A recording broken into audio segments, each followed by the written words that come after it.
জেপিসি পরীক্ষায় জেপিএসসি পরীক্ষায় ঝাড়খণ্ডে সেখানেও প্রশ্ন ফাঁস দেখা যাচ্ছে।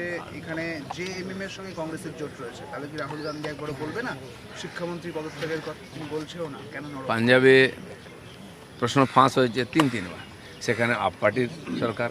কর্ণাটকে বারবার হয়েছে, সেখানে কংগ্রেসের সরকার।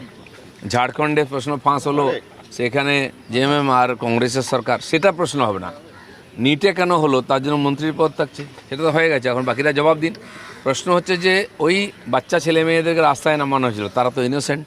প্রধানমন্ত্রীও তাদের মাফ করেছেন বদমাইশিগুলো, কিন্তু যারা তাদেরকে অপারেট করেছে, তাদেরকে রাস্তায় নামিয়ে নাটক করেছে, সেই লোকগুলোকে জিজ্ঞেস করতে হবে এবং সেই কটা লোককে খুঁজে বার করতে হবে, আইনের সামনে আনতে হবে যারা এই ধরনের উৎপাত করেছে।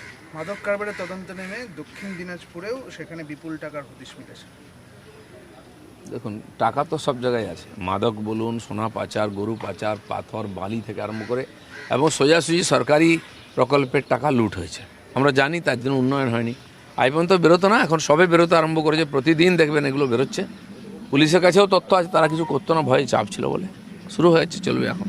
আচ্ছা, তসলিমা নাসরিন তিনি বলছেন যে মাদ্রাসাগুলো বন্ধ করে সেকুলার স্কুল করে দেওয়া হোক। আগে উনি এ ধরনের কথা বলেছেন, এখন তো তিনি এক আইন ইউসিসিরও সমর্থন করছেন। এই সরকার যে কাজ করছে তার সঙ্গে উনি একমত হয়েছেন, বঙ্গবাসী একমত হয়েছে, উনি একমত হয়েছেন। ভালো কথা, উনি ওনার মত পরিষ্কার করে বলেছেন। দলের শৃঙ্খলা রক্ষা কমিটি তোলাবাজ নেতাকর্মীদের নিয়ে কী ভাবছে? এদের তো মানুষের কাছে ভুল বার্তা যাচ্ছে। শৃঙ্খলা রক্ষা কমিটি এই জন্য আছে যে পার্টির শৃঙ্খলা কেউ ভেঙেছে কিনা, বাইরে কিছু করলে তার জন্য পুলিশ আছে, তারা দেখবে।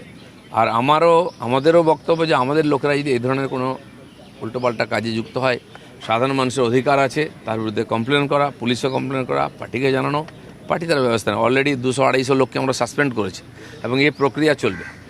দলের তৃণমূলের ক্যাপিটাল আটকানো কীভাবে সম্ভব? না, পার্টির পুরো সিস্টেম আছে। যে কেউ কাউকে, আমাদের প্রেসিডেন্ট বলে দিয়েছেন কাউকে না হবে না, তো কাউকে আমরা জয়েন করাচ্ছি না। হাজার হাজার লোক আসছে পার্টিতে জয়েন করার জন্য, না হয়নি কোথাও। বাংলার রাজনৈতিক চেতনার মজ্জায় দুর্নীতি, এই অবস্থায় নেতাকর্মীদের বাঁচিয়ে রাখবেন কি? বিজেপি সারা ভারতবর্ষে ক্ষমতায় এসছে, সব জায়গায় দুর্নীতি ছিল, বড় নেতারা জেলে গেছেন, কিন্তু বিজেপি ডুবে গেছে বা দুর্নীতিতে নিমজ্জিত হয়ে গেছে এটা কেউ বলতে পারে না।